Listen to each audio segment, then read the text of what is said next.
ദൈവത്തിൻ്റെ അതിപരിശുദ്ധ നാമം വാഴ്ത്തപ്പെടുമാറാകട്ടെ. നമ്മൾ വിശുദ്ധ മർക്കോസിൻ്റെ സുവിശേഷത്തിലൂടെ യാത്ര ചെയ്യുമ്പോൾ അതിൻ്റെ 3-ാം അധ്യായത്തിൻ്റെ 1 മുതൽ 6 വരെയുള്ള വാക്യങ്ങൾ യേശു ചെയ്ത ഒരു വലിയ അത്ഭുതകരമായിട്ടുള്ള ഡിഫോമിറ്റിയുടെ മേലുള്ള കർത്താവിൻ്റെ അധികാരം, സാത്താൻ്റെ ശക്തിയുടെ മേലുള്ള അധികാരം 7 മുതൽ 12 വരെയുള്ള വാക്യങ്ങളിൽ നമുക്ക് കാണാൻ സാധിക്കും. 1 മുതൽ 6 വരെയുള്ള വാക്യങ്ങൾ വിശുദ്ധ മർക്കോസ് 3-ന്റെ 1 മുതൽ 6 വരെയുള്ള വാക്യങ്ങൾ. അവൻ പിന്നെയും പള്ളിയിൽ ചെന്ന് അവിടെ വരണ്ട കൈയുള്ള മനുഷ്യനുണ്ടായിരുന്നു. അവനെ കുറ്റം ചുമത്തേണ്ടതിൻ്റെ ശബ്ദത്തിൽ അവനെ സൗഖ്യമാക്കുമോ എന്ന് നോക്കിക്കൊണ്ടിരുന്നു. വരണ്ട കൈയുള്ള മനുഷ്യനോട് അവൻ നടുവിൽ എഴുന്നേറ്റ് നിൽക്കാ എന്ന് പറഞ്ഞു. പിന്നെ അവരോട്, ശബ്ദത്തിൽ നന്മ ചെയ്യുകയോ തിന്മ ചെയ്യുകയോ ജീവനെ രക്ഷിക്കുകയോ കൊല്ലുകയോ ഏത് വിഹിതമെന്ന് ചോദിച്ചു. അവരോ മിണ്ടാതിരുന്നു. അവരുടെ ഹൃദയകാഠിന്യ നിമിത്തം അവൻ ദുഃഖിച്ചുകൊണ്ട് കോപത്തോടെ അവരെ ചുറ്റും നോക്കി. ആ മനുഷ്യനോട് കൈ നീട്ടുക എന്ന് പറഞ്ഞു. അവൻ നീട്ടി, അവൻ്റെ കൈ സൗഖ്യമായി. ഉടനെ പരീശന്മാർ പുറപ്പെട്ട് അവനെ നശിപ്പിക്കേണ്ടതിന് ഹെരോദ്യരുമായി ആലോചന കഴിച്ചു. ഇവിടെ നമുക്ക് കാണാൻ സാധിക്കുന്നത് യേശു കർത്താവിനെ ക്രിട്ടിസൈസ് ചെയ്യാനായിട്ട് കുറച്ച് പേര് കൂടിയിട്ടുണ്ട്. ഒരു നന്മയും സമൂഹത്തിന് ചെയ്യാൻ സമ്മതിക്കാത്തൊരു ലോകത്തിലാണ് നമ്മൾ ജീവിക്കുന്നത്. അതുകൊണ്ട് കർത്താവായ യേശു ക്രിസ്തുവിൻ്റെ പരിശുദ്ധാത്മാവിൻ്റെ ശക്തി, ആ പരിശുദ്ധാത്മ സ്നാനം പ്രാപിക്കുന്ന ഒരു വ്യക്തിക്ക് മാത്രമേ ഈ ഭൂമിയിൽ ഇപ്പോഴുള്ള കർത്താവിൻ്റെ ശുശ്രൂഷ ശക്തിയോടെ ചെയ്യുവാൻ സാധിക്കുകയുള്ളൂ. ഇപ്രകാരം ഒരു സമൂഹത്തിന് മുൻപിൽ നിങ്ങളുമായിരിക്കും. നിങ്ങൾ ചെയ്യുന്ന നന്മ പ്രവൃത്തികൾക്ക്, പുണ്യപ്രവൃത്തികൾക്ക് നിങ്ങളെ വിമർശിക്കുന്നവരുള്ളത് കൊണ്ട് നിങ്ങൾ മാനസികമായി അങ്ങ് തകരുക.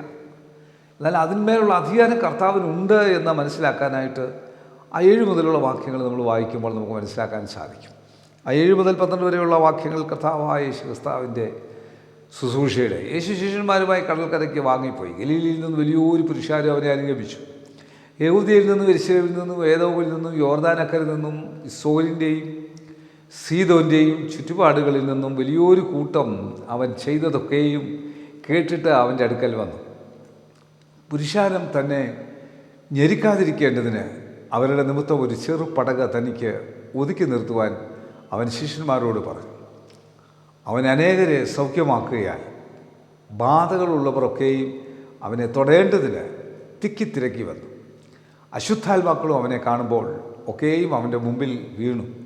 നീ ദൈവപുത്രനെന്ന് നിലവിളിച്ച് പറയും. തന്നെ പ്രസിദ്ധമാക്കാതിരിക്കേണ്ടതിന് അവൻ അവരെ വളരെ ശാസിച്ച് പോന്നു. അപ്പോൾ ഈ 12 വരെയുള്ള വാക്യങ്ങളിൽ നമുക്ക് കാണുവാൻ സാധിക്കുന്നത് അശുദ്ധാത്മാവിൻ്റെ മേലെ അധികാരമുള്ളവനായിട്ടാണ്. ദൈവത്തിൻ്റെ വചനത്തിൻ്റെ പ്രത്യേകതയാണിത്.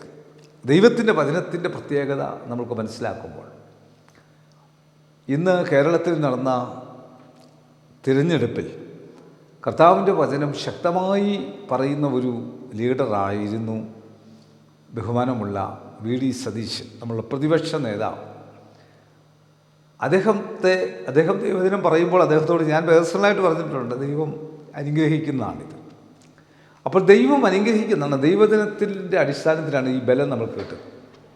അപ്പോൾ യേശു കർത്താവ് തന്നെ പ്രസിദ്ധമാക്കാതിരിക്കേണ്ടതിന് അവരെ വളരെ ശാസിച്ചു. തൻ്റെ പ്രസിദ്ധിക്ക് വേണ്ടിയല്ല നമ്മളിതൊന്നും ചെയ്യണം, നമ്മുടെ പ്രസിദ്ധിക്ക് വേണ്ടിയല്ല. ദൈവം ഇതിന് പ്രതിഫലം തരും. അതാണ് ദൈവവചനത്തിൻ്റെ ആ പവർ. കണ്ണുകടയ്ക്കാം, പ്രാർത്ഥിക്കാം. കർത്താവേ, പരിശുദ്ധ പിതാവേ, ഈ വചനത്താൽ കാണുന്നവർ, കേൾക്കുന്നവർ ശക്തി പ്രാപിക്കട്ടെ.